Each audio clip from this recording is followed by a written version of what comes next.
Cette salle du conseil municipal, on n'avait pas eu encore l'occasion depuis le début du mandat de se retrouver dans notre salle. Alors c'est vrai que c'est un petit peu plus rapproché que dans la grande salle du CNI. On est encore bien sûr dépendant des gestes barrières, donc merci de bien vouloir avoir le masque sur le visage.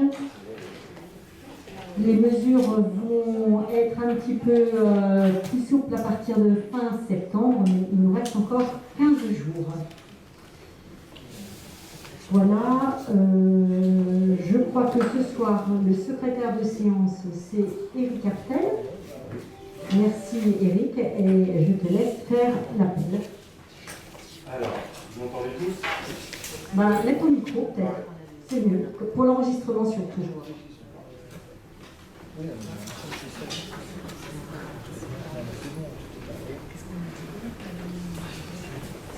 Appuie sur le off maintenant, devant.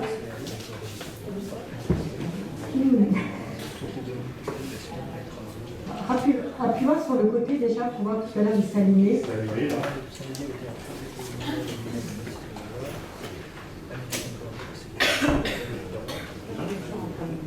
Et quand tu appuies devant, n'appuie pas.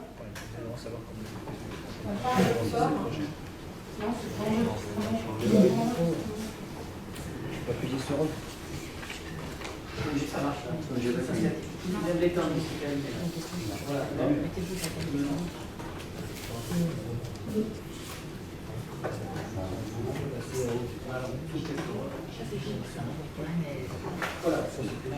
Je sais pas, je mettrais bien des micros au budget 2022 là, parce que ça commence à me... Et je vous offrirai des porte-voix.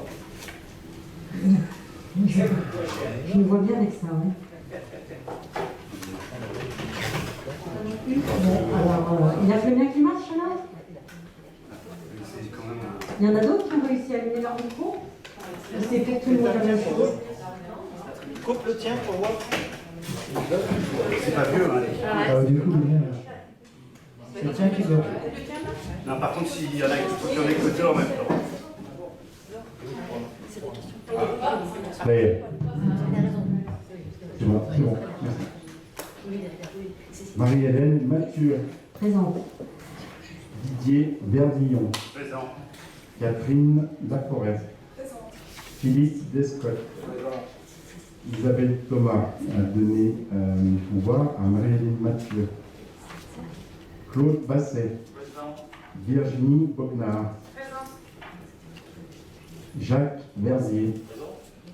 Philippe Six. Présent. Isabelle Pigeon. Alain Daltier a donné pouvoir à Laurent Sevrez. Jérôme Pierrot. Laurent Sevrez. Marielle Lassalle.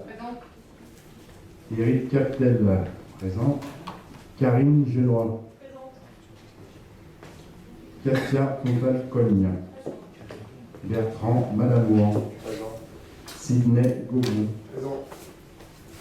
Sophie Champigny-Languillaume. Amalia Ayoli. Justine Josse. Anna Werner a donné pouvoir à Bertrand Malamouan. Gilles Dumont. Présent. Isabelle Delorme. Valérie Guillemont. Laure Velay. Présente. Marc Gavillonne. Présent. Ludovic Balmeprozol. Présent. Merci. Merci Eric. Nous allons donc commencer ce conseil municipal par les décisions du maire qui ont été prises depuis le dernier conseil municipal, c'est-à-dire depuis le 30 juin. Oui, désolé. Merci beaucoup. Avant qu'on démarre, j'ai un point à soulever par rapport à l'ordre du jour. Il va falloir qu'on déplace les points 7 et 8 pour lesquels on a reçu les documents tardivement une fois de plus. Merci. Très bien, je vais donner mon avis quand on abordera les points 7 et 8. Donc les décisions du maire concernent la première, en date du 8 juillet, la signature des avenants de prolongation de durée du marché qui concerne les denrées alimentaires, et ce jusqu'au 31 décembre 2021, puisque nous sommes en opération pour retrouver un autre marché et que nous allons passer avec la plateforme de la région. Et on vous en parlera sur le prochain conseil municipal. La deuxième décision concerne la signature du bail commercial que nous avons fait pour une durée de 9 ans, à compter donc du 9 juillet 2021, avec le comptoir Fortunella pour le local qui est situé 47 rue Victor Hugo. Voilà pour les décisions du maire. Oui, Laure ?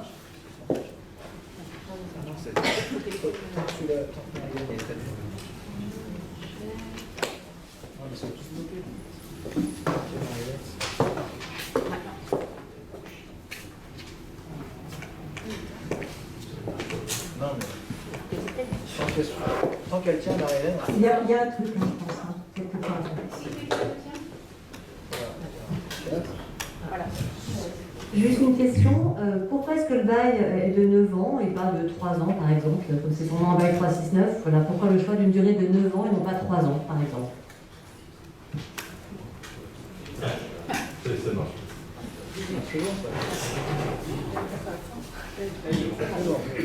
C'est une bonne question et je vais laisser Bertrand répondre à cette question.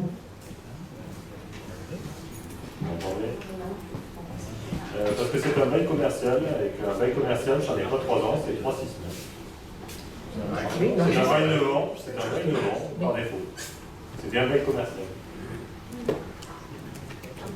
Donc à mes connaissances, un bail, c'est 3 ans ou 6 ans ou 9 ans. Non, non, un bail par défaut, c'est 9 ans. Découpable en 3 et 6. D'accord, et donc on l'avait coupé également en 3. Donc on reste sur 9 ans, point barre. C'est ça. C'est un bail commercial, c'est 9 ans. Merci. Nous passons au point suivant qui est l'approbation du procès-verbal de la dernière séance du 30 juin 2021. Saint-Didier, autrement, n'avait pas de remarques. Ludovic, si on avait de ton côté. Moi je vais les revoir. C'est une correction en fait à la page 4. La mention des demandes en fait en cours à la métropole pour des logements sociaux ne sont pas de 74 000 demandes, mais de plus de 79 000.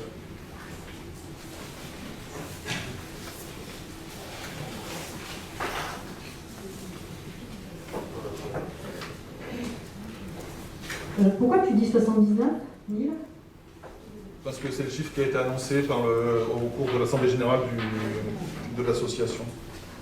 De quelle association ? L'association du fichier du Rhône. D'accord, et elle a eu lieu quand, cette Assemblée Générale ? Elle a dû avoir lieu en juin ou en juillet, là, récemment. Alors si ça a lieu après le conseil municipal, on va laisser ce que nous on avait comme indication. Non, c'est une déclaration que j'ai faite, donc je sais ce que j'ai dit. Ben, peut-être, mais bon, à l'époque, quand on a fait le conseil municipal, on avait peut-être ce chiffre-là, on vérifiera en tout cas. Voilà, mais en tout cas, le chiffre que j'annonce était annoncé justement antérieurement au conseil. Là, tu me dis que tu sais pas, peut-être que c'est juillet, donc ok, voilà, on le note. Merci. Très bien.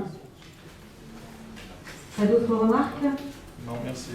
On peut le mettre au vote. Donc, qui est contre ? Qui s'abstient ? Merci pour votre unanimité. Le point suivant concerne l'adhésion au dispositif de signalement des actes de violence, de discrimination, de harcèlement et d'agissement sexiste du Centre de gestion du Rhône, du CDG. Et je vais passer la parole à Philippe Six.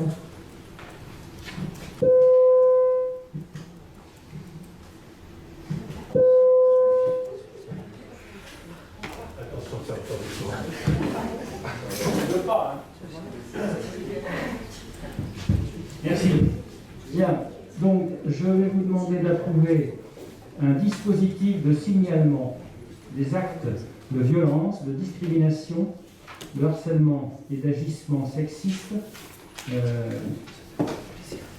par l'intermédiaire du Centre de gestion du Rhône. En fait, il s'agit d'appliquer la réglementation à partir d'un décret d'application qui est paru en 2020, d'où une mise en place récente par le Centre de gestion du Rhône, pour pouvoir participer à ce dispositif. C'est un dispositif par l'intermédiaire d'un contrat auprès de prestataires.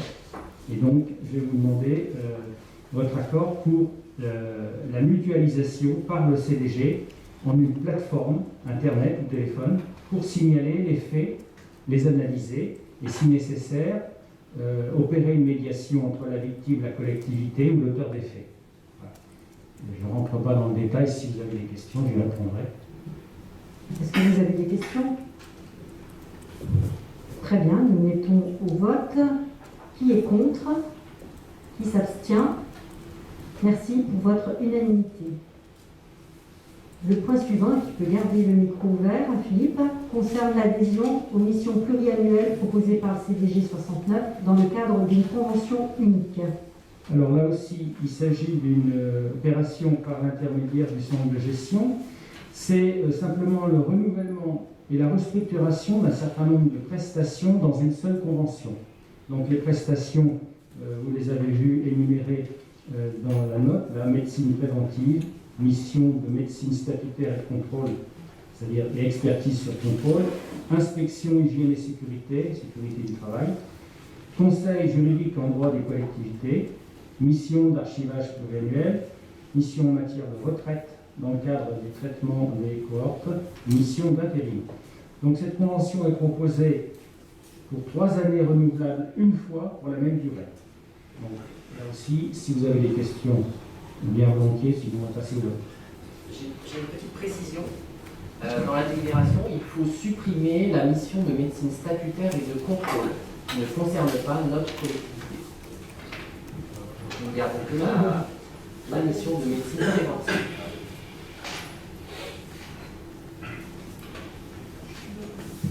Est-ce que vous avez des questions? On passe au vote. Qui est contre? Qui s'abstient? Merci pour votre unanimité. Le point suivant concerne l'exonération de droits de place au marché forain pendant la période de Covid de avril à juin 2021. Philippe? Oui, donc il s'agit à nouveau de pouvoir faire bénéficier d'une exonération durant cette période, du 31 mars au 26 juin, des forains qui n'ont pas pu s'installer.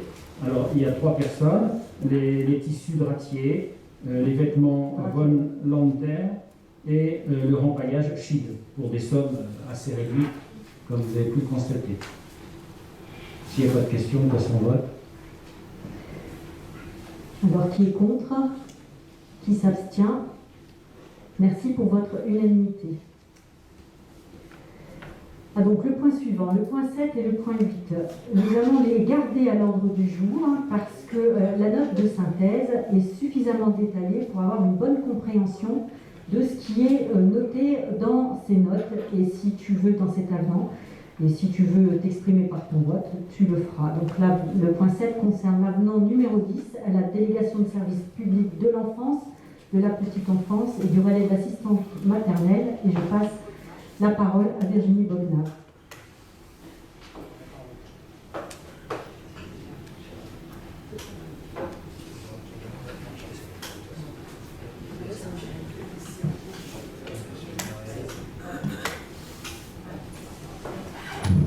Bonsoir.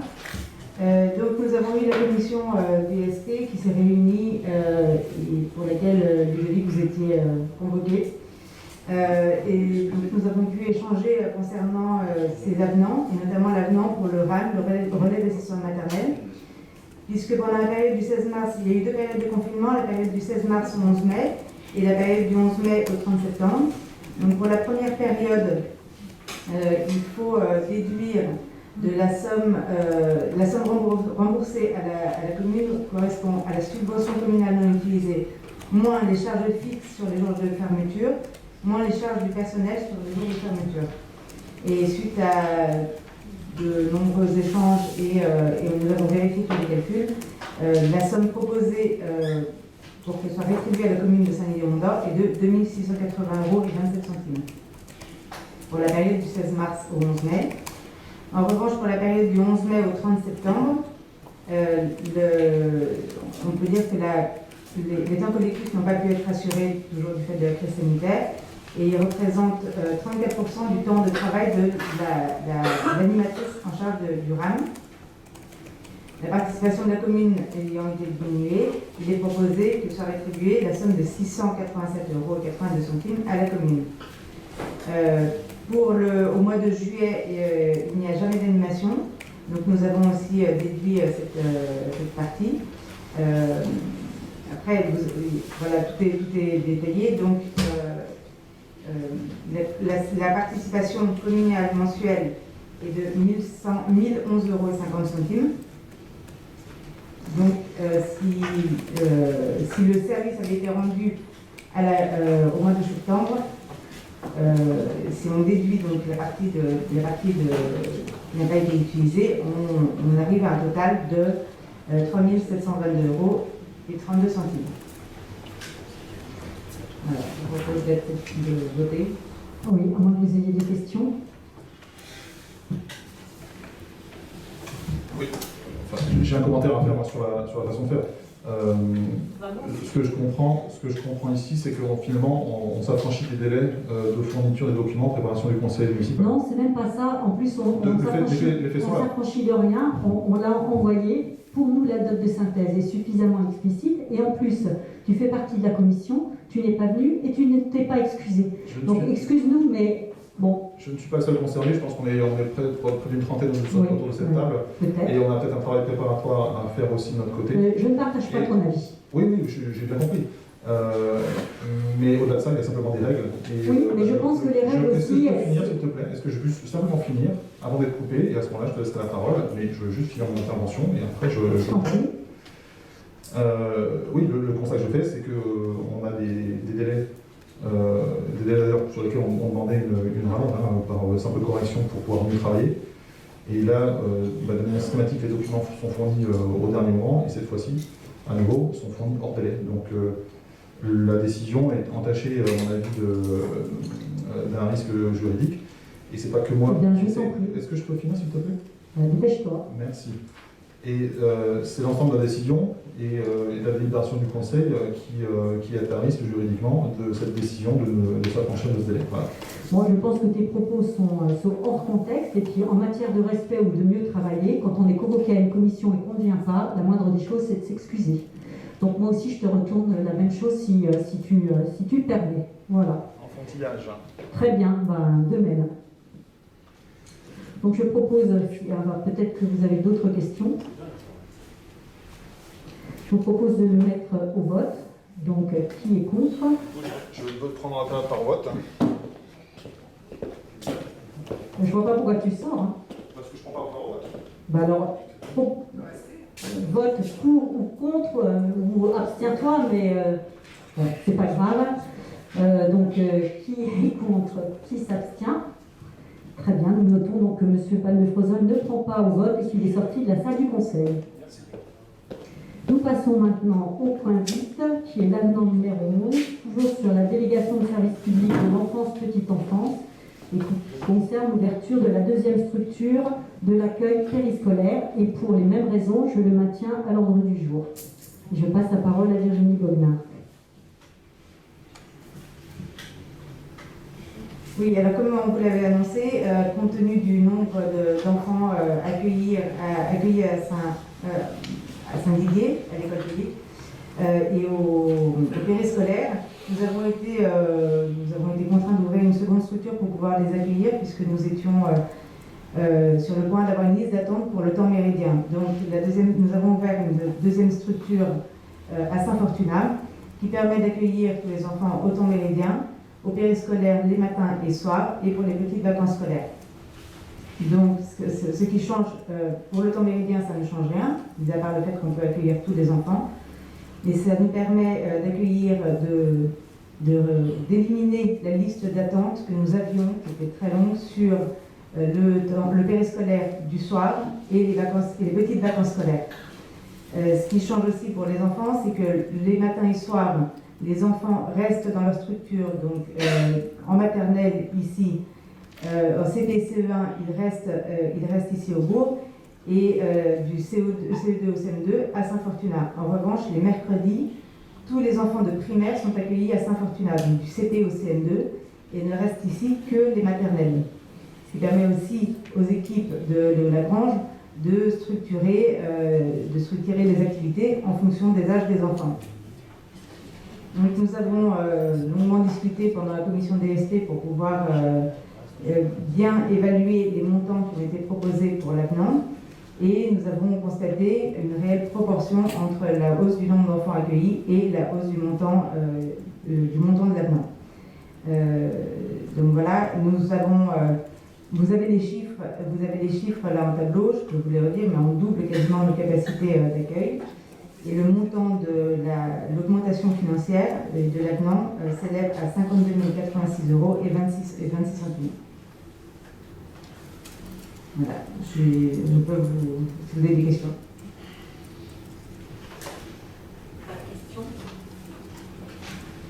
Pas de questions, donc je le mets au vote. Qui est contre? Pour la même raison, hein, je voudrais que ce soit noté que je ne participe pas au vote. Qui s'abstient? Très bien, parfait. Donc nous notons que M. Palme-Fresol ne prend pas au vote pour les mêmes raisons. Merci. Merci. Le point 9 qui concernait la convention de mise en place d'un relais d'assistante maternelle avec la commune de Limonest sera présenté au prochain conseil municipal. Le point suivant concerne la création d'un poste d'attaché territorial et je passe la parole à Philippe Six.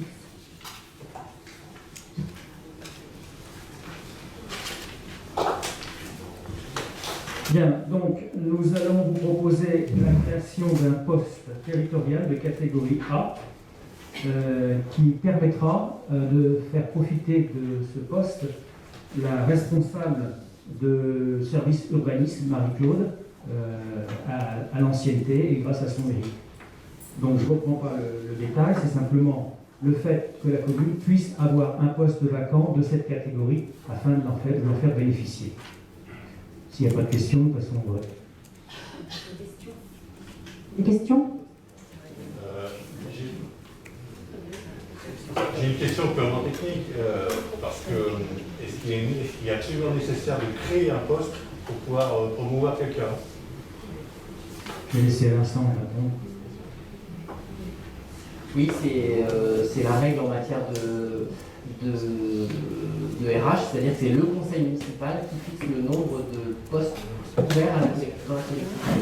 On vote à chaque fois pour créer ou supprimer les postes. D'accord, mais là j'avais cru comprendre que c'était une évolution d'une personne qui est déjà.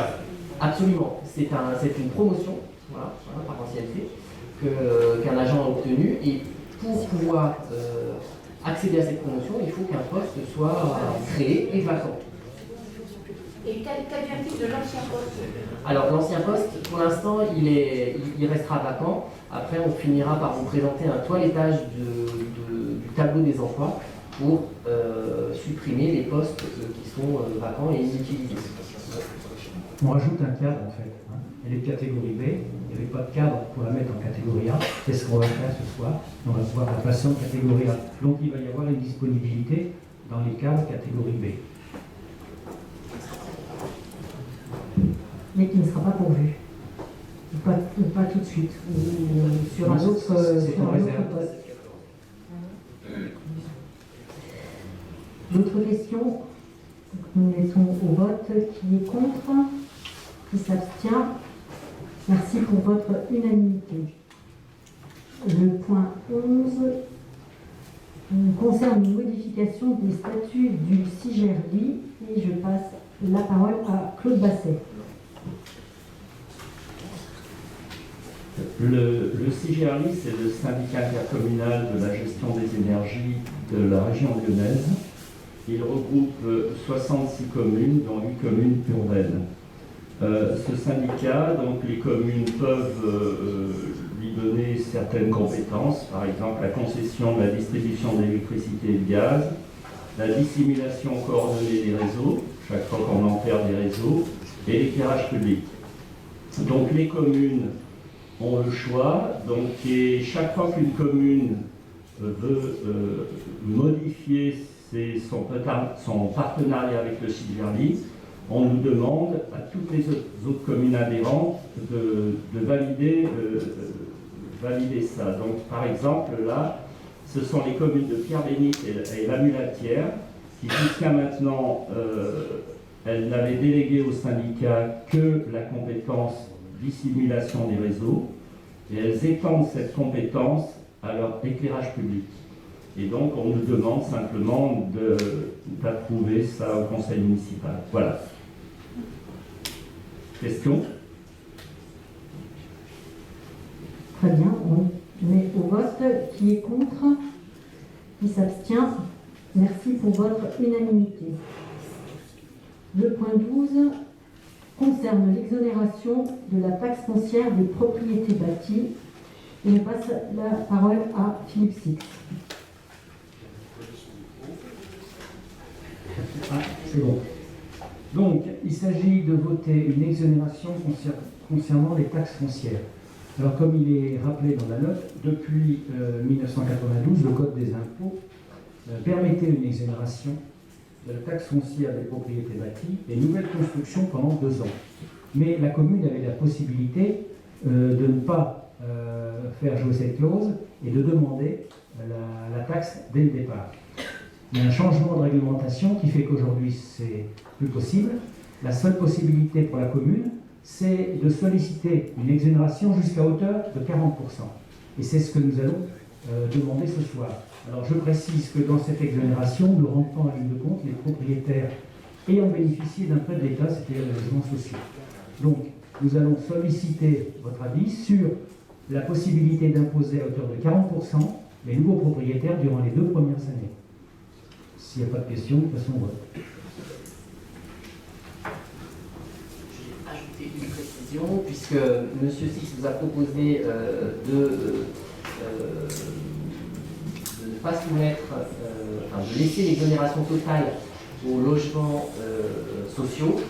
La délibération qui vous est proposée sera donc complétée de la formule suivante à la fin de la phrase, puisque vous décidez de limiter l'exonération de 2 ans de la taxe foncière sur les propriétés bâties, etc., à 40% de la base imposable, en précisant, et c'est ce qui sera rajouté à la délibération, en ce qui concerne les immeubles à usage d'habitation qui ne sont pas financés au moyen de prêts aidés de l'État prévus aux articles L301-1 à L301-6 du Code de la construction et de l'habitation ou de prêts conventionnés, qui regroupent l'ensemble des constructions de logements sociaux.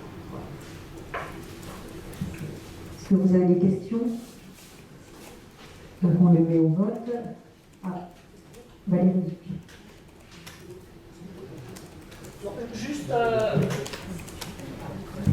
Juste concernant ces fameux logements, donc l'exonération est bien totale. Les logements sociaux. Oui. Oui. Donc je le mets au vote. Qui est contre? Qui s'abstient? Merci pour votre unanimité. Le point suivant, c'est un point d'étape des travaux des commissions. Et je vais demander à chaque adjoint de bien vouloir faire un point assez rapide de là où il en est dans ces commissions. Et je vais commencer par Didier Verdini.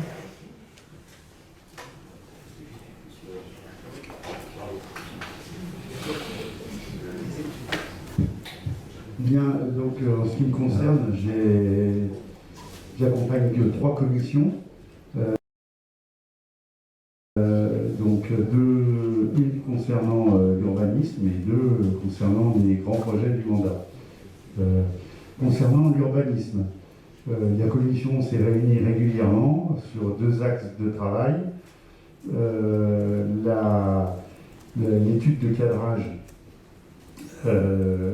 sur les zones URM, principalement sur le nord de la commune, et puis la réalisation de la charte d'urbanisme.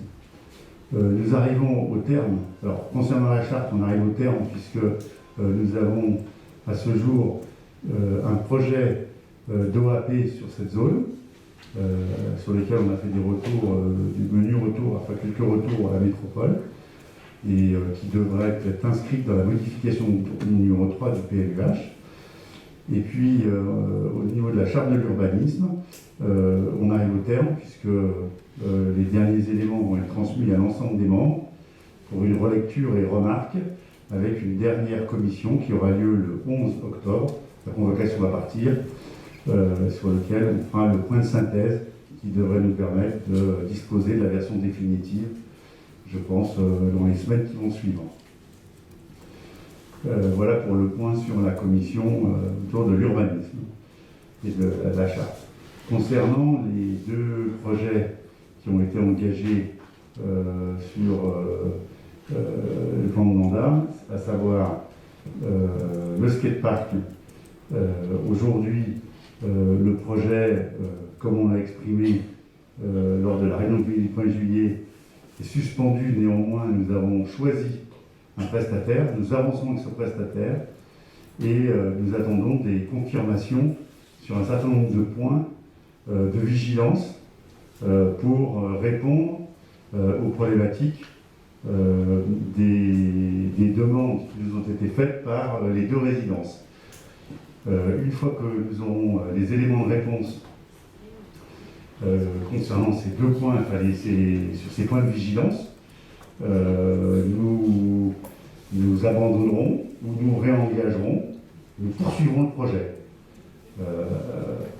Nous devrions être en mesure, avant la fin de l'année, de pouvoir nous positionner de manière définitive sur l'abandon ou le maintien du projet.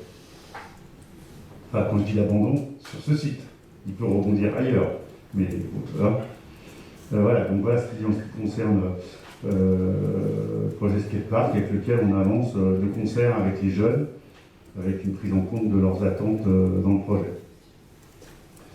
Le deuxième point, c'était la commission autour du projet du tennis.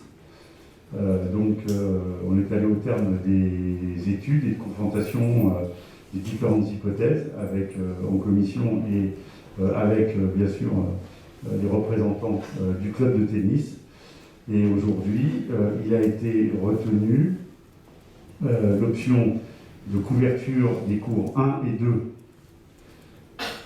du chemin des rivières et une négociation en parallèle pour essayer d'acquérir la parcelle de prolongement sur lequel ce qui est un emplacement réservé. Donc le choix du cours 1 et 2 a été confirmé puisque le débat, on a laissé la parole au club de tennis entre le 1 et le 2 ou 2 et 3 en couverture. J'ai eu la réponse aujourd'hui du club qui s'était réuni et ils ont une préférence pour le 1 et 2. Donc nous allons rentrer dans la phase de consultation, j'espère d'ici la fin de l'année, enfin en tout cas on avance. Voilà en ce qui concerne les commissions de la charge. Alors il y avait la maison des carrières, on en a fait déjà un peu état aussi, mais quelques réunions sur les conclusions de l'étude qui avaient été faites par le cabinet Flores. Voilà. Merci Didier. Est-ce que Catherine, tu veux prendre la parole pour faire un point sur tes commissions ?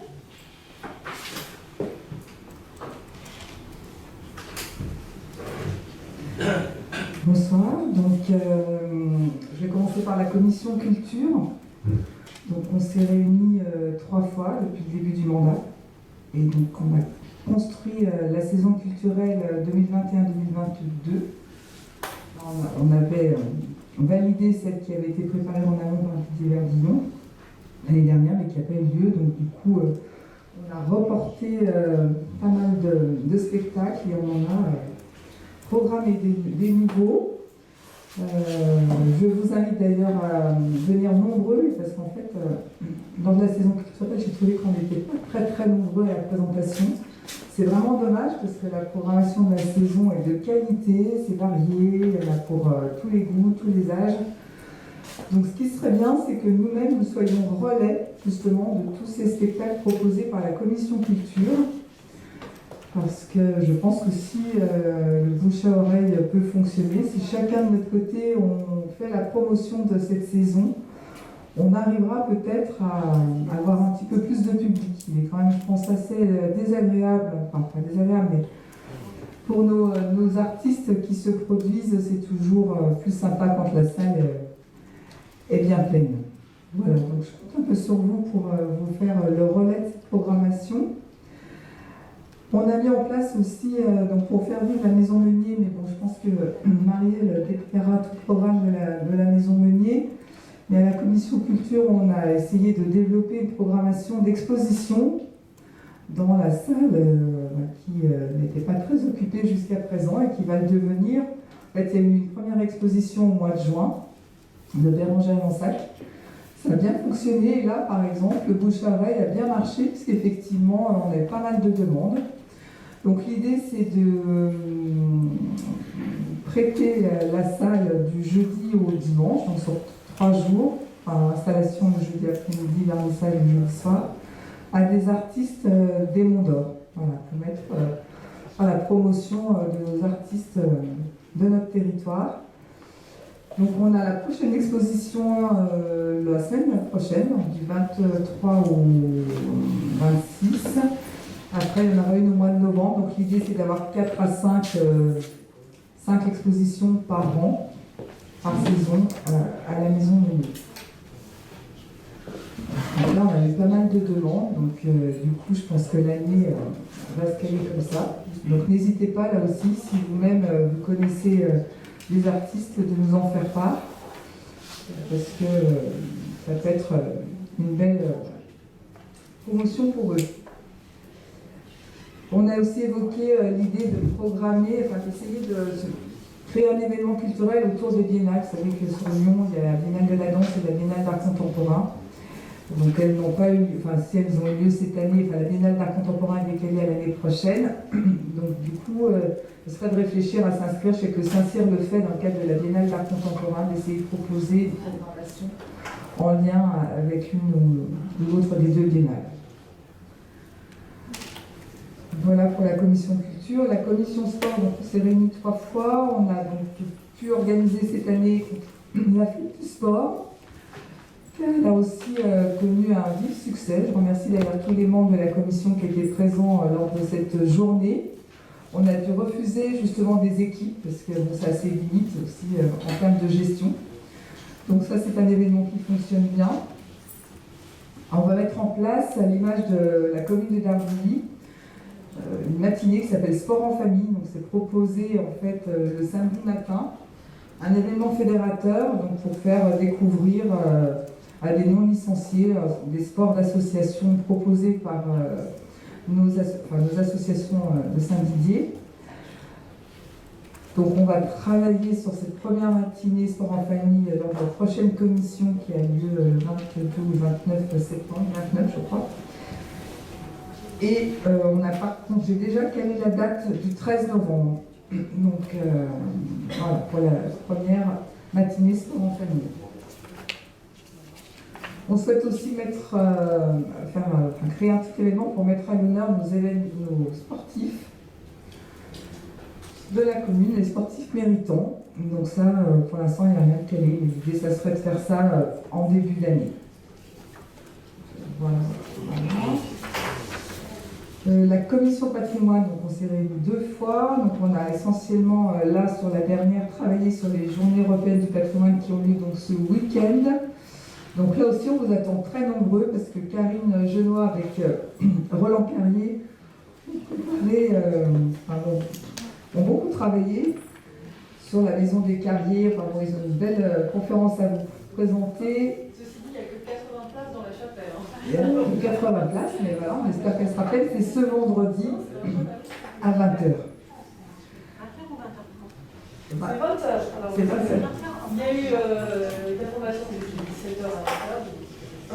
Après, Bernard Poquet s'est trompé sur les petits panneaux, il y avait 20h30. Donc il fallait pas vrai, mais c'est 20h. Donc c'est Vive sa Fortuna aussi qui propose une chasse au trésor pour les enfants. Donc c'est dimanche après-midi. Enfin voilà, donc il y a les journées européennes du patrimoine. On aimerait aussi repenser la signalétique de nos patrimoine à identifier. Donc voilà, ça on va travailler, ça sera lors de notre prochaine commission. Il faut qu'on absolument on avance là-dessus pour mettre plus en lumière notre patrimoine. Donc une histoire par l'intermédiaire d'une signalétique spécifique. Et troisième point, on veut retravailler aussi le livret sur le patrimoine de Saint-Didier. Le livret sur le patrimoine de Saint-Didier. Après, la dernière commission qui est rattachée à ma délégation, c'est la commission jumelage. Donc on s'est réunis le 1er septembre. Donc le jumelage, on est jumelé avec le Campagnino di Roma, sauf que bon, pour l'instant il ne se passe plus rien depuis plusieurs années. Donc on va reprendre contact. En fait, on a envie quand même de voir si de l'autre côté, ils ont toujours envie d'être jumelés avec nous. Donc il faut qu'on reprenne contact avec le maire actuel. Parce qu'en fait, il faut quand même qu'on se pose la question de pour quel public s'adresse ce jumelage, qu'est-ce qu'on en attend. Je pense qu'il faut effectivement voir quels sont les liens qu'on pourrait développer avec eux au niveau de la culture du sport. Enfin, dans un premier temps, on va reprendre contact avec eux. S'ils sont toujours intéressés, on continuera à poursuivre le jumelage. Par contre, si on sent que de l'autre côté, ils ne sont pas très réactifs, on ne repartira pas sur le jumelage avec Campagnino di Roma et je pense qu'à priori on s'orientera plus sur de l'aide à des associations qui veulent faire des œuvres humanitaires à l'étranger. Enfin, bon, voilà, on réorientera notre façon de faire parler de Saint-Didier ailleurs. Voilà.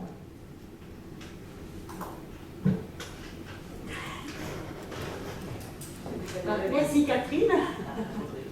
Et je vais passer la parole à Philippe. Depuis notre élection, un certain nombre de réunions ont eu lieu concernant les problèmes de circulation. Des commissions ont été constituées intéressant 4 secteurs de Saint-Didier, les secteurs nord-est, nord-ouest, sud-est, sud-ouest, qui ont travaillé pour analyser les difficultés se présentant sur chacun des secteurs et proposer des solutions. Ces commissions se sont réunies de septembre à décembre inclus. Au terme de leur réunion, elles ont établi un compte-rendu qui a été analysé par une commission générale qui a essayé d'établir la synthèse entre les différentes propositions de chacune des commissions par secteur. Au terme de cette commission générale, une proposition, un document a été établi, qui a été analysé par la commission en question. Et après l'avoir examiné, il a été finalisé, transmis à la métropole au début du mois de mars. Le vice-président Bagnon, chargé des problèmes de circulation à la métropole, a été reçu à la mairie le 8 avril. Nous lui avons expliqué notre projet, notre souhait. Nous avons ensuite reçu le président Bernard qui manifestement n'était pas au fait. Comment ? C'est lui qui nous a reçus. C'est lui qui nous a reçus. Qui manifestement n'était pas au fait de nos propositions. J'ai appris au mois de juin qu'il y avait une étude globale de circulation qui avait été mise en place. Je m'y suis invité et depuis lors, j'ai procédé à une promenade, une visite guidée de notre belle commune par les personnes chargées de cet examen dans le cadre de la circulation globale de Saint-Didier. On attend maintenant le résultat de cette étude globale et nous l'espérons pour la fin de l'année. Ensuite de quoi il y aura à nouveau une réunion de la commission générale à l'effet d'examiner les diverses solutions qui seront présentées et acceptées par la métropole, sous réserve que la métropole accepte également de les financer.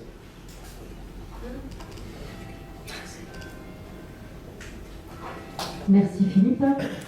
Isabelle Thomas n'est pas là ce soir, mais elle fera le point sur ses commissions au conseil municipal la prochaine fois. Et elle fera aussi un point sur l'analyse des besoins sociaux et elle vous expliquera la démarche que l'on a eue pour cette analyse des besoins sociaux.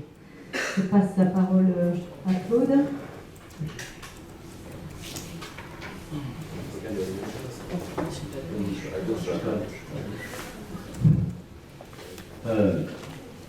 Donc moi j'ai une commission, c'est la commission accessibilité.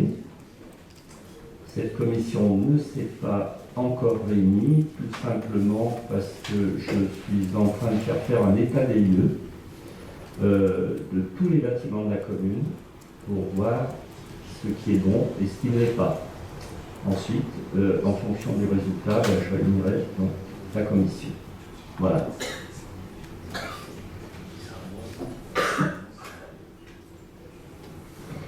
Merci Claude. Je passe la parole à Virginie Bognard.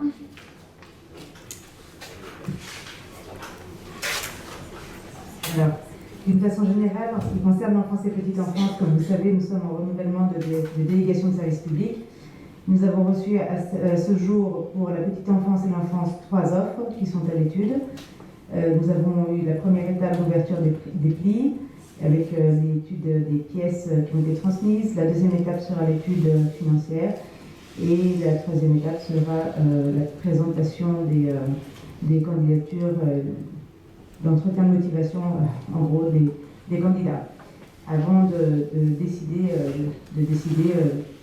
vers qui on fait notre choix.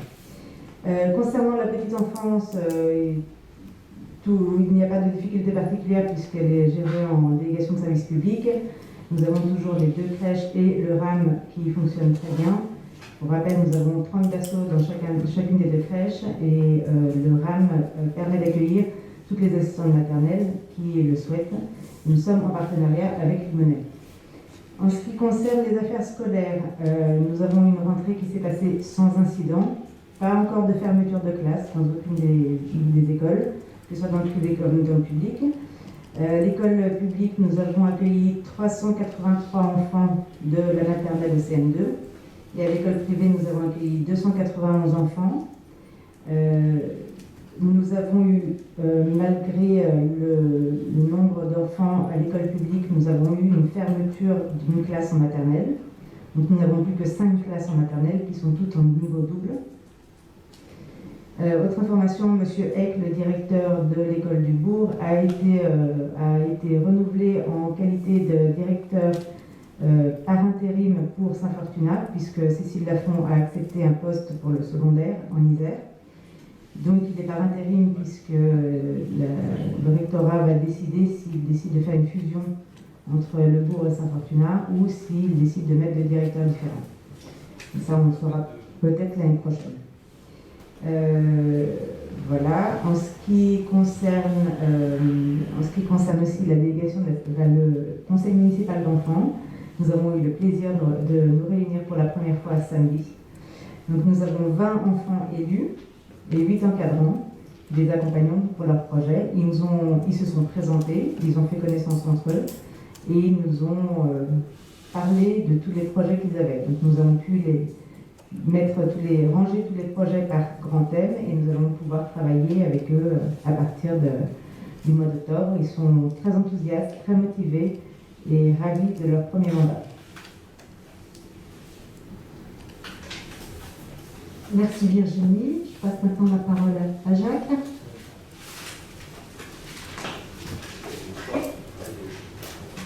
Bonsoir. Bonsoir à tout le monde. Alors, je vais vous parler de 2 sujets qui ont eu à chaque fois 3 commissions qui sont, enfin, chacune des 2 commissions se réunit 3 fois.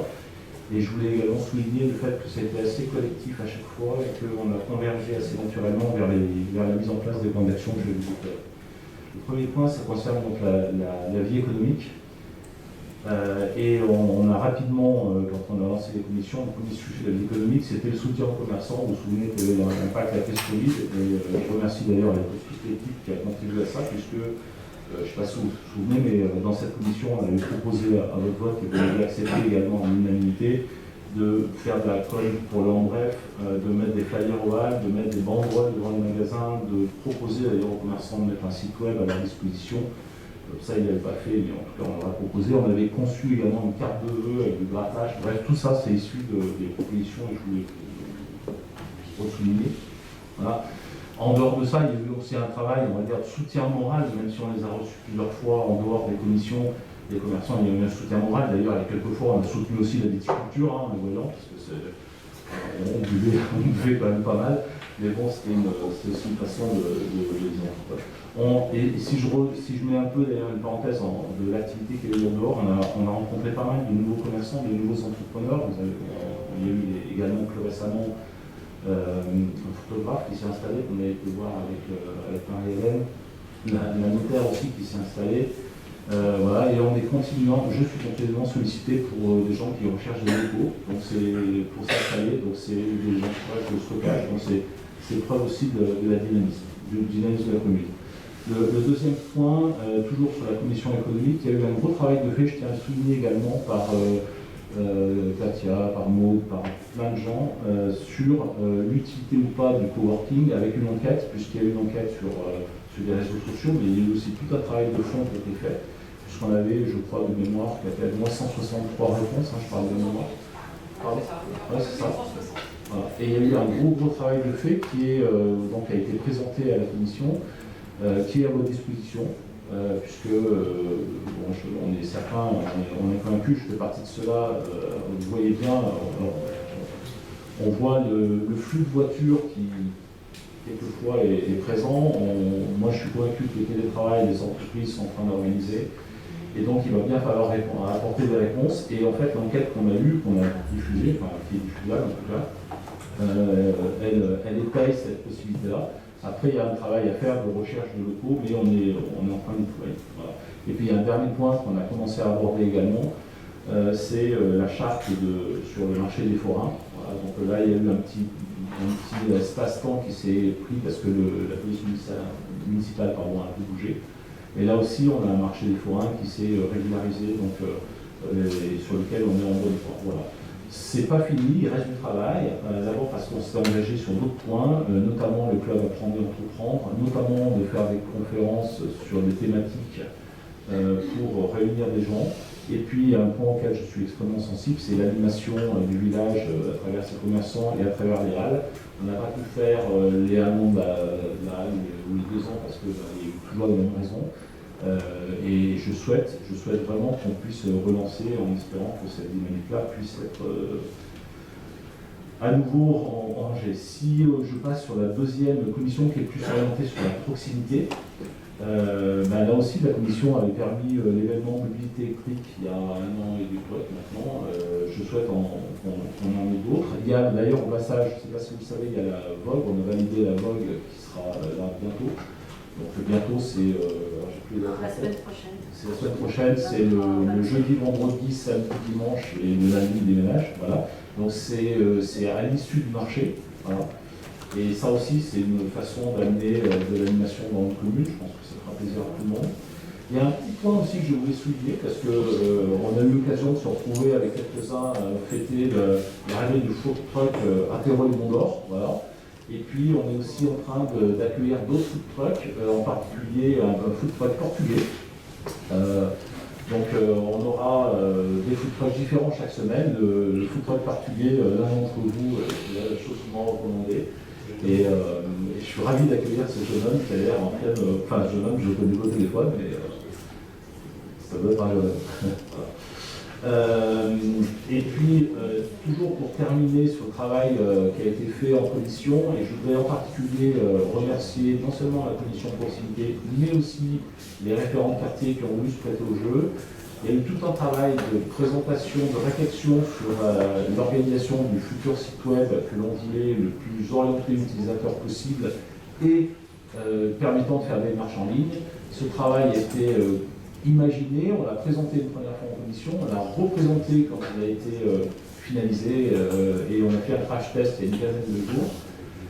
Il y a encore des choses à améliorer. Il y a une vidéo qui a été présentée l'autre soir que je vous proposerai pour ceux qui veulent de la voir en fin de séance pour ceux qui le souhaitent. Voilà, donc voilà, ce sera présenté plus en détail dans le prochain En Bref avec une ouverture officielle qui sera à la fin du mois. À la fois pour les démarches en ligne et pour le site web. Voilà. Et puis enfin, il reste à faire, il y a des sujets encore, on a réfléchi sur l'accueil aussi, l'accueil de la mairie. Pour le coup, quand on a réfléchi, on a juste posé le titre pour l'instant presque. Il y a également quelque chose qu'on relance qui est l'accueil des nouveaux arrivants. Voilà, donc à la fois sur l'enfant, ça aussi, on commence à les connaître bien avant qu'ils se présentent à la réaction des nouveaux arrivants, mais bon, c'est aussi preuve de la proximité. Voilà. Je remercie en tout cas toute l'équipe qui a contribué, parce que c'était des échanges assez fluides, assez sympas, et on va continuer, j'espère, dans ce esprit-là. Merci. Merci Jacques. Philippe, tu peux enchaîner.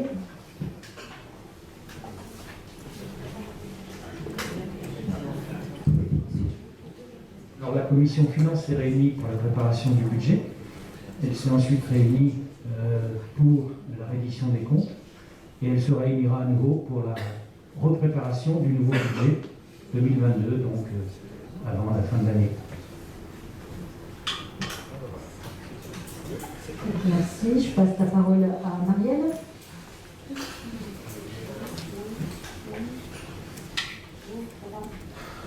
Bonsoir à tous. Donc moi je ne vais pas vous reprendre ce qui est écrit dans le bref, parce que je pense que tout le monde a regardé. Donc moi je gère la commission Maison Meunier, cette nouvelle délégation. Ça marche pas ? Donc 55 animations sont proposées à la Maison Meunier avec deux points forts qui sont le premier point, le café des aidants qui démarre la semaine prochaine, qui est en lien aussi, qui est un point très important pour nous, donc il sera régulier, une fois par mois le jeudi matin. Ensuite, nous avons, qui est animé par exemple par deux personnes spécialistes dans ce domaine-là, nous avons les cafés numériques ou les ateliers numériques qui sont 2 vendredis par mois. On fait une porte ouverte la semaine prochaine pour bien cibler les besoins des désidériens. Dominique Fauchet a déjà reçu beaucoup d'inscriptions, même si c'était porte ouverte, donc ça prouve déjà qu'il y a un intérêt. Pour ne pas faire d'erreur ensuite sur les ateliers que nous ferons entre 8 et 10 personnes. Et Guy Audizio de la commune, gentiment épaulé d'autres personnes, animera ces ateliers. Comme vous avez pu constater, j'avais un gros souhait, c'était d'animer les vacances scolaires par des ateliers ouverts à tous, pour surtout les enfants et adolescents, et le but étant d'apporter entre guillemets tout ce qui est un peu artistique à des enfants qui n'ont peut-être pas la possibilité de faire des stages, un peu de découvrir. Donc c'est offert par la commune, il y a 15 ou 12 ou 13 ou 14 ateliers, je ne sais plus de mémoire, et on demande aux personnes d'inscrire un enfant, pas plus de 2 ateliers. Nous avons mis aussi tout un cycle de conférences jusqu'en juin sur le cycle de vie, ça démarre de la petite enfance aux adultes, donc c'est à 5 € par personne comme les autres conférences qui sont animées sur la commune. Qu'est-ce qu'il y a d'autre ? Il y a l'atelier déco qui est mis en place par Catherine Fano qui va nous faire découvrir les couleurs et nous faire découvrir les matières. Nous avons aussi, ça j'ai parlé, oui. Alors nous continuons notre partenariat avec la CARSAT où nous développons pour les personnes à partir de 65 ans, donc on va dire des jeunes, pour ne pas parler que des seniors. Des ateliers pour l'instant, nous renouvelons les sessions d'atelier mémoire. La session qui démarre lundi prochain est complète, est presque complète, et une autre en novembre. Et nous démarrons aussi un nouvel atelier bien-être. Avec la commission Maison Meunier, tout ceci s'est monté avec la commission Maison Meunier qui s'est réunie 3 fois en présentiel, et dès que j'avais une décision prise, ils étaient bien sûr au courant. Et nous lançons là le 2e semestre 2022 avec de nouveaux cycles de conférences qui vont être mis en place. La CARSAT pour des ateliers équilibre, sommeil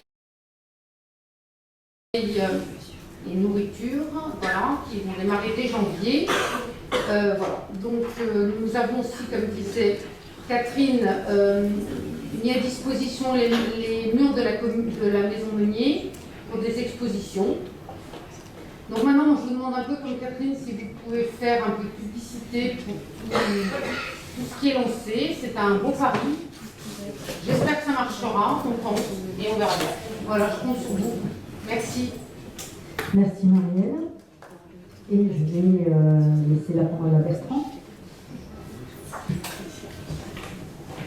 Bien, donc pour les différentes commissions, je vais démarrer par on va dire, la principale qui est la commission de développement durable, où on s'est réunis 3 fois, on a monté un plan directeur développement durable avec des suivis de travail. qui ont travaillé, on va dire, principalement sur 4 dossiers. Le premier dossier est la mise en place d'une charte de l'environnement qui vous sera certainement proposée au prochain conseil municipal. Le deuxième sujet était de travailler sur la politique d'achat au niveau de la commune, sur des critères environnementaux. Donc à la fois en lien avec Virginie sur la partie scolaire, sur le nouveau contrat au niveau des restaurants scolaires. Donc ça c'est quelque chose qui sera aussi proposé normalement au prochain conseil municipal, mais on a intégré un certain nombre de critères relativement larges, et également sur les critères d'achat de notre énergie à travers l'intégration de critères environnementaux sur l'achat d'énergie en partie verte sur nos contrats, en particulier l'électricité et le gaz, donc ça c'est en lien avec Claude Basset. On a également travaillé sur un sujet d'accompagnement à la rénovation, mais qui n'est pas pour être abouti, mené par Luc Pelé sur aider éventuellement à travers des ateliers les désidériens à travailler sur la rénovation de leur maison et la rendre éventuellement passive. Et puis sur tout ce qui est formation sensibilisation avec un groupe très actif au sein de la commission qui a valu l'organisation des 2 ateliers de la fresque du climat. Nous avons eu 11 participants donc, la semaine dernière, dont 9 élus. Comme nous sommes 29, ça veut dire qu'il y en a 20 qui n'ont pas encore fait, peut-être qu'il y en a qui n'ont pas fait par ailleurs pour autant, mais je compte sur vous pour la prochaine session pour y participer, puisqu'on a eu des retours quand même très positifs, et il faut qu'on continue dans cette ligne. Une commission qui n'a pas beaucoup travaillé, c'est la commission de performance énergétique des bâtiments, on a peu agi pour l'instant là-dessus. Il faut qu'on se remette en lien avec Claude sur le sujet pour essayer de travailler un peu plus sur les bilans que Claude Basset a préparé. Si ce n'est qu'on a quand même pu influer, on a fait une modification importante sur le parking des Sœurs, puisqu'on a intégré une ombrière photovoltaïque pour rendre le parking auto suffisant d'un point de vue énergétique, ce qui n'était pas prévu initialement, donc c'est une modification qu'on a pu intégrer au programme.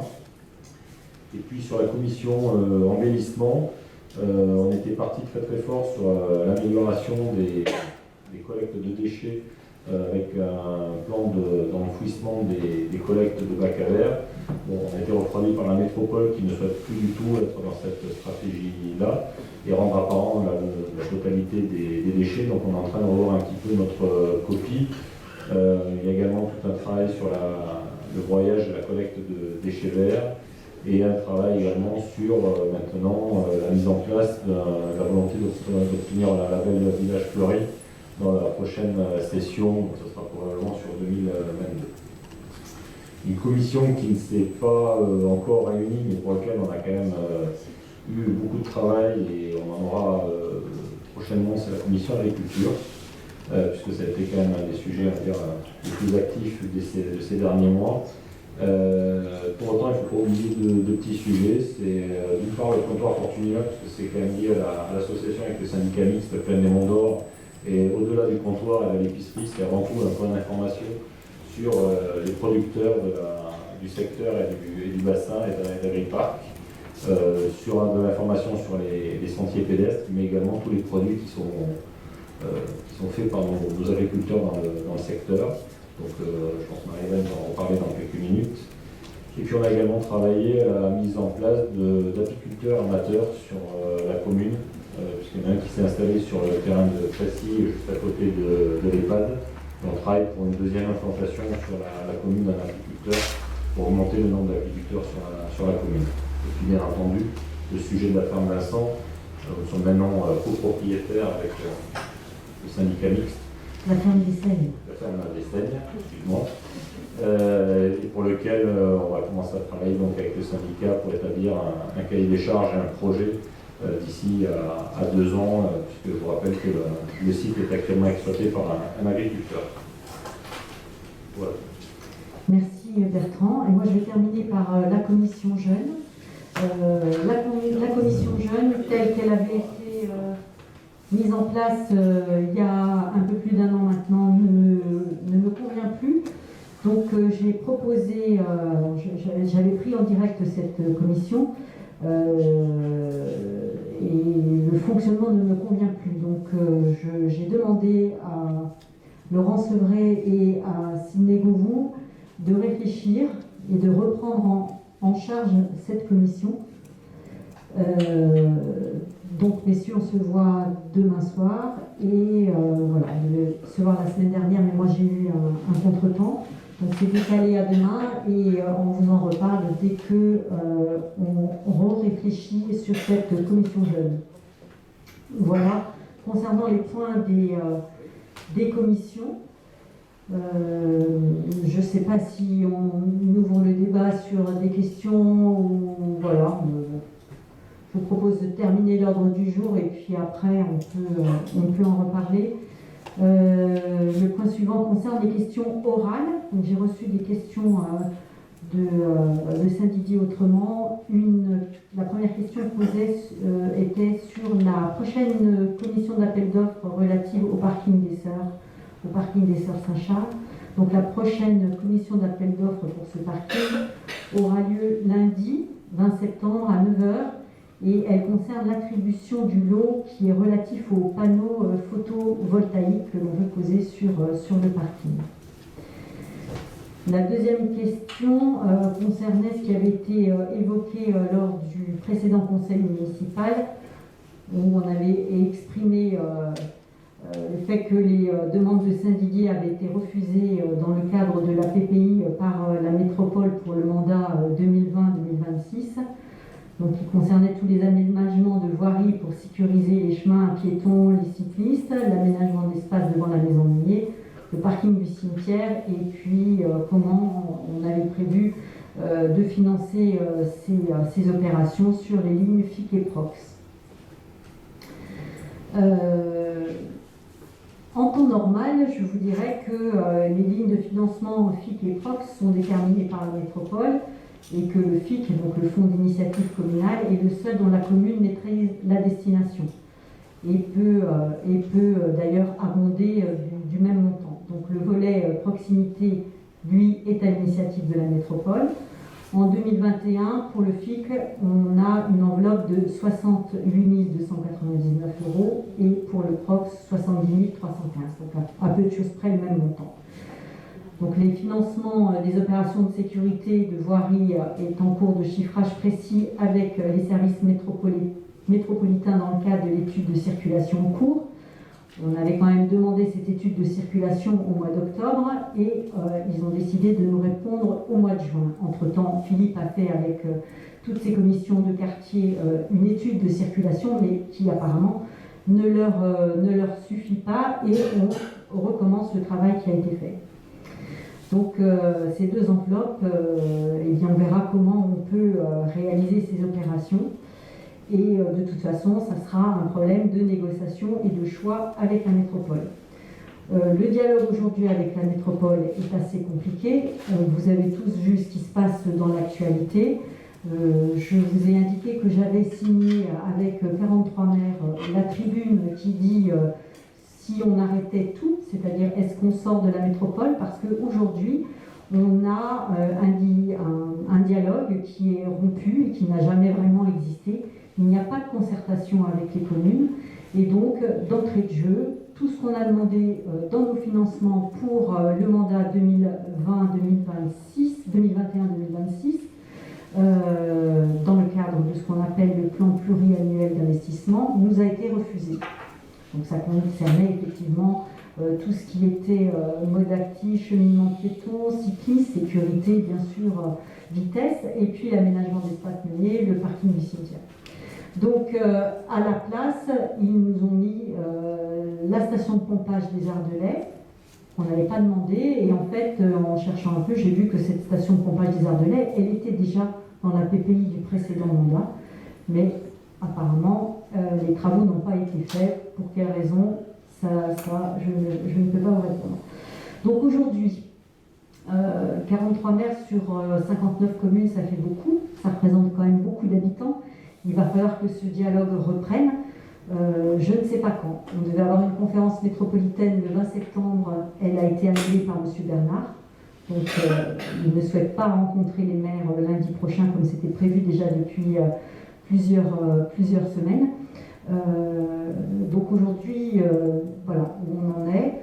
On a eu à la réunion publique de lundi soir des habitants qui ont souhaité se manifester aussi, parce que bon, Eux, ils attendent des résultats et ces résultats, on ne les a pas. J'ai vu tout à l'heure, mais je n'ai pas eu le temps de regarder en détail, qu'il y avait aussi une, je ne sais pas si on peut appeler ça une pétition, mais en fait quelque chose qui s'adresse aux citoyens sur lequel ils peuvent rentrer et dire à la métropole ce qu'ils pensent de cette politique qui est malheureusement que dans un sens, c'est-à-dire on ne dialogue plus, on n'échange plus, tout se fait à l'initiative de la métropole contre les communes. Alors c'est un peu embêtant parce que on a signé quand même le pacte métropolitain. Ce pacte, c'est un contrat entre les communes et la métropole. Qui dit contrat dit engagement de l'un et de l'autre. Et aujourd'hui, malheureusement, ce n'est pas quelque chose qui s'établit à 50-50. Il n'y a pas gagnant-gagnant. C'est un discours qui est seulement dans un sens. Et on attend donc que la métropole veuille bien recontacter les maires et nous dise ce qu'il en sera de notre avenir, parce que ça veut dire que tous ces gros financements, si on veut les faire, il va falloir trouver de l'argent différemment. Aujourd'hui, je n'ai pas la réponse.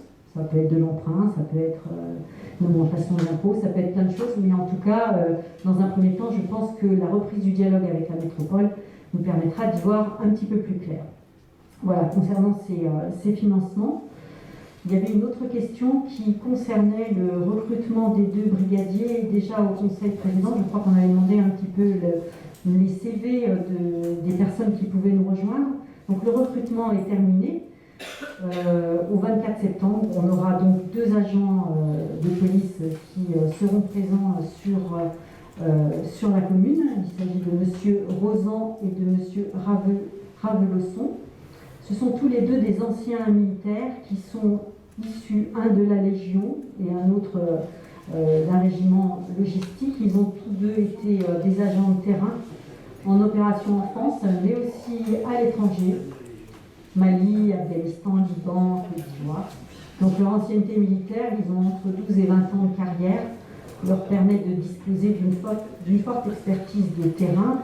Mais bien qu'ils soient motivés par le contact avec la population, la proximité par le dialogue avec les désidériens et de par leur formation, ils devront quand même avoir une formation spécifique au pouvoir de police municipale et devront suivre une formation de 6 mois dont on attend d'avoir les dates. Donc voilà, donc nous avons accueilli M. Rosan le 1er août et nous accueillons M. Ravelosson le 24 septembre. Nous serons donc sans police pendant 6 mois. Non.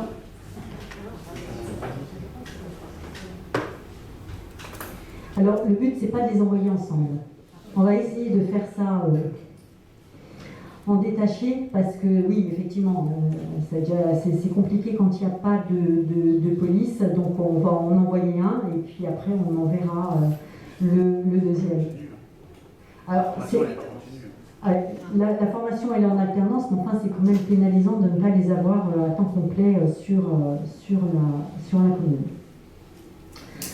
Voilà, et puis l'autre question concernait les demandes de permis de construire ou d'aménagement qui avaient pu être déposées, accordées depuis le dernier conseil, et je vais laisser Didier répondre. Bien, donc sur les... Alors je ne sais plus exactement au dernier conseil, on avait deux permis de construire qui étaient en cours d'instruction. Celui qui concerne la propriété verte, donc de Bouygues Immobilier, qui se situe à l'angle rue du Castellar, à l'angle du chemin du Vieux-Bourg.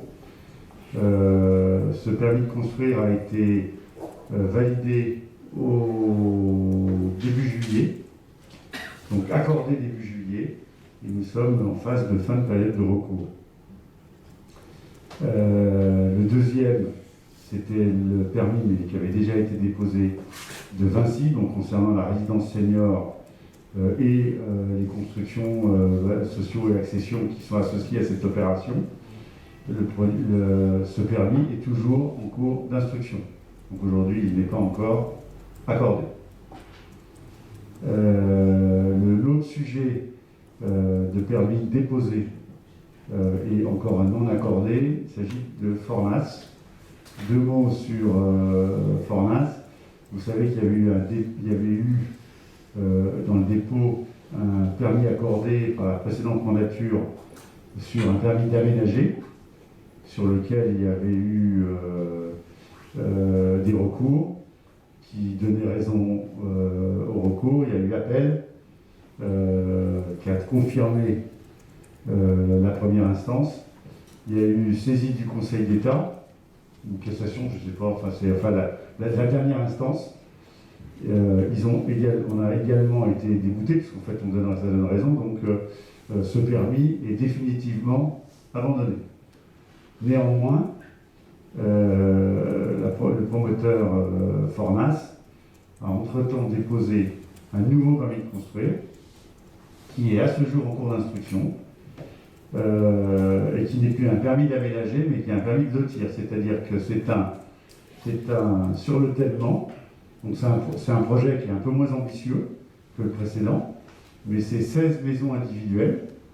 Donc il divise et il construit, plus un bâtiment collectif en logement social qui correspondrait aux 30% obligatoires par rapport à l'opération.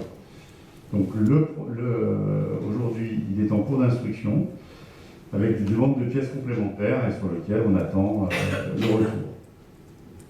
Voilà en ce qui concerne l'avancée des permis en cours d'instruction sur des sujets collectifs. Je rappelle quand même à tout le monde que tant qu'un permis n'est pas accordé, il n'est pas consultable. Donc là, c'est une information que je vous donne. Il n'y a pas de consultation possible d'un permis tant qu'il n'a pas été accepté. Merci Didier. Moi j'avais quelques... Ah pardon, excuse-moi Isabelle. J'ai levé la main. Est-ce que l'on a une avancée sur la propriété qui jouxte la mairie? Je crois que c'est la propriété Trémont, c'est ça? Avec les deux... La question posée concernait les permis de construire sur les logements collectifs. J'ai répondu là sur la question. Concernant la propriété Trévoux, pour l'instant, il n'y a pas d'action particulière, pas d'information particulière que nous pouvons donner à ce jour au conseil municipal. Ce ne veut pas dire qu'il n'y en aura pas un jour.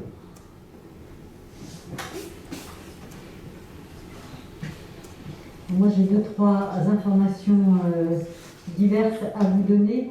Nous avons fait un séminaire de rentrée avec les adjoints, les conseillers délégués et les agents. Ce séminaire a eu lieu le 30 août dernier sur une journée complète qui a été divisée en 2 temps. Au premier temps, nous avons présenté le plan de mandat le matin et l'après-midi a été consacré à des ateliers sur le thème « Comment optimiser notre fonctionnement ».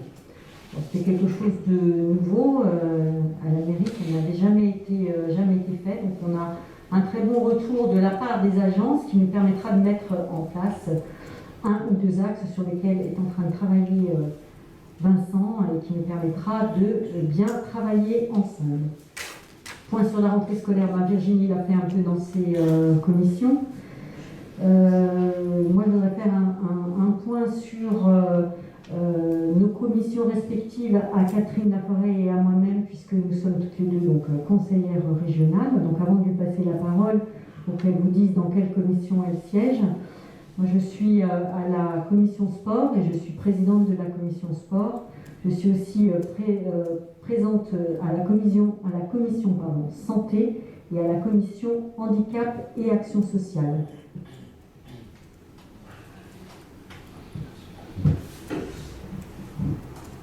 Donc moi je suis à la commission culture et je suis donc première vice-présidente de la commission culture et je suis à la commission jeunesse, famille, senior. Merci Catherine. Bertrand a évoqué tout à l'heure comptoir Fortunella. Donc vous savez qu'il y a une inauguration qui a lieu le mardi prochain, 21 septembre à 18h30. Tout le monde est convié bien évidemment à cette inauguration qui est faite conjointement avec le syndicat mixte Plaine-Mont-d'Or et la commune.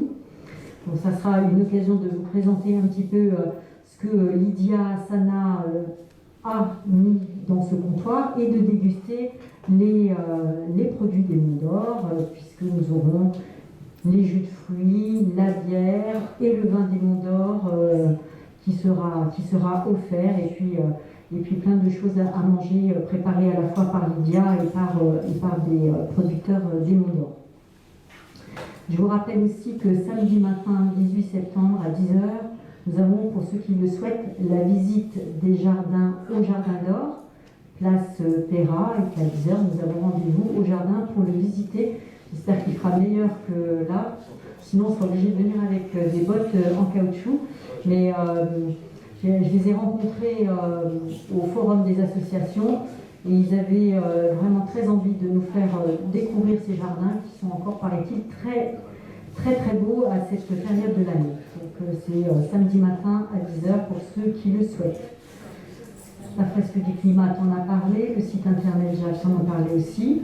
Je vais passer au recrutement. Nous avons le 20 septembre prochain, donc lundi, Justin Mordin. Pour ceux qui le connaissent, c'est une personne qui a travaillé à la commune et qui arrive comme responsable maintenance des bâtiments. Justin nous avait quitté il y a à peine un an pour aller sur la mairie de Turin, et puis voilà, il a décidé de revenir parmi nous. Donc il arrive lundi prochain et il vient renforcer l'équipe des services techniques. Et puis on lance un recrutement pour le recensement qui avait été repoussé en janvier et février 2022. Donc on cherche dès maintenant des agents recenseurs. Là encore, on fait un peu appel à vous. Si vous voulez bien en parler autour de vous, c'est une mission qui est rémunérée. Je ne sais pas sur quel montant, mais on pourra vous donner ça. On a vraiment besoin de trouver des personnes, donc on fait des appels à candidature parce qu'il faut un certain nombre de personnes. Je ne sais pas, Philippe, une douzaine, c'est ça ? 13 personnes. Et quand on s'était lancé dans l'aventure en début d'année, ça avait été compliqué déjà. Donc on était content que ça soit reporté d'un an, mais là maintenant il faut y aller quoi. Donc voilà, on cherche des agences recenseurs. Je voulais vous parler aussi d'un recours qui avait été fait par un ancien conseiller municipal, Roland Carrier, qui nous avait demandé d'apporter des modifications, ces modifications au compte-rendu des conseils municipaux qui avaient lieu en février et en juin 2020. Donc on lui avait répondu dans un courrier du 22 avril que nous ne ferions pas ces modifications. Il nous a donc mis au tribunal administratif de Lyon et nous venons d'apprendre par une ordonnance du 15 septembre que sa requête est rejetée et déclarée comme irrecevable. Voilà, on a parlé tout à l'heure de la vote de Saint-Didier, donc elle aura lieu du 23 au 27 septembre prochain. Donc c'est pas le week-end qui vient, c'est le week-end suivant. Et puis je vous donne les dates des prochains conseils municipaux jusqu'à la fin de l'année. Donc nous avons un conseil qui est prévu le mercredi 17 novembre. Et le dernier de l'année aura lieu le mercredi 15 décembre et portera sur le débat d'orientation budgétaire sur le DOB.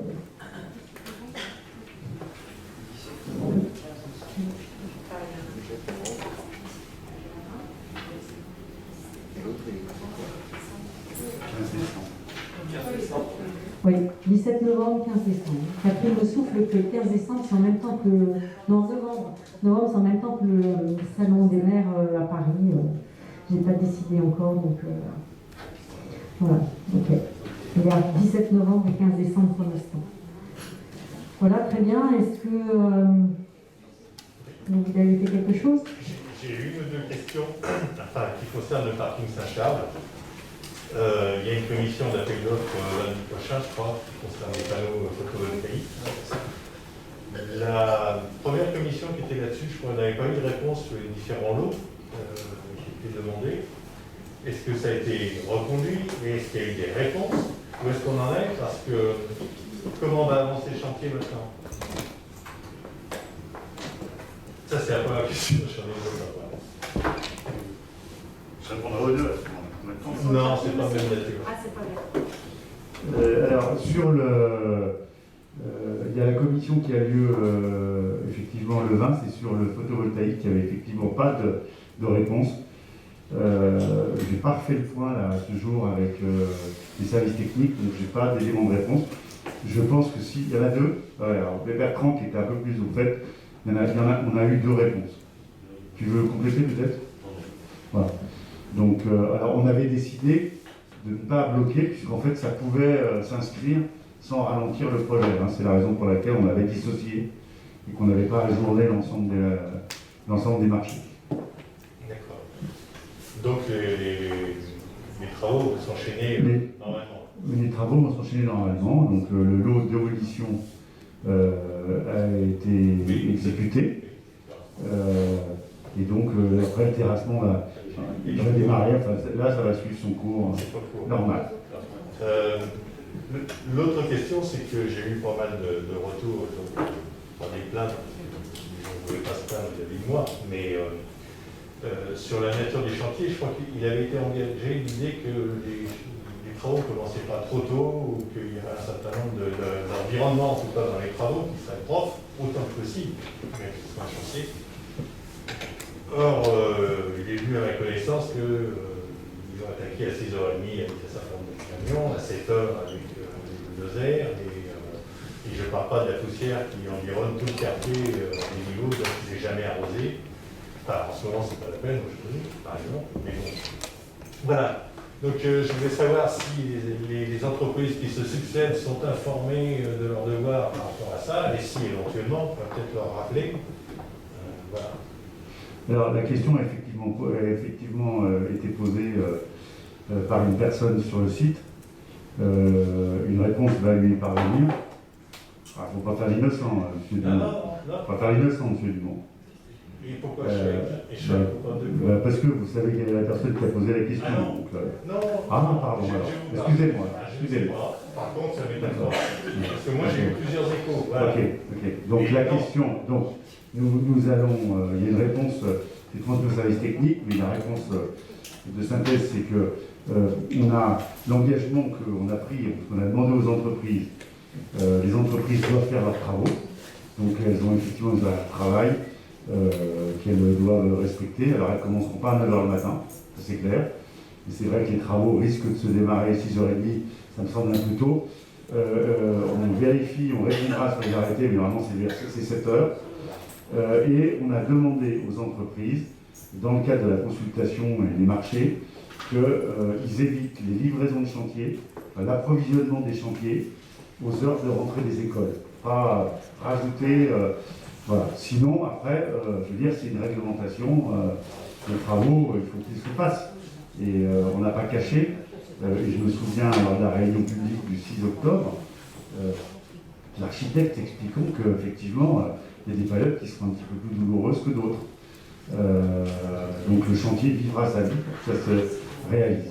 D'accord, mais il y a quand même des inquiétudes, donc c'est normal que d'une part, oui, bien sûr. Oui, voilà.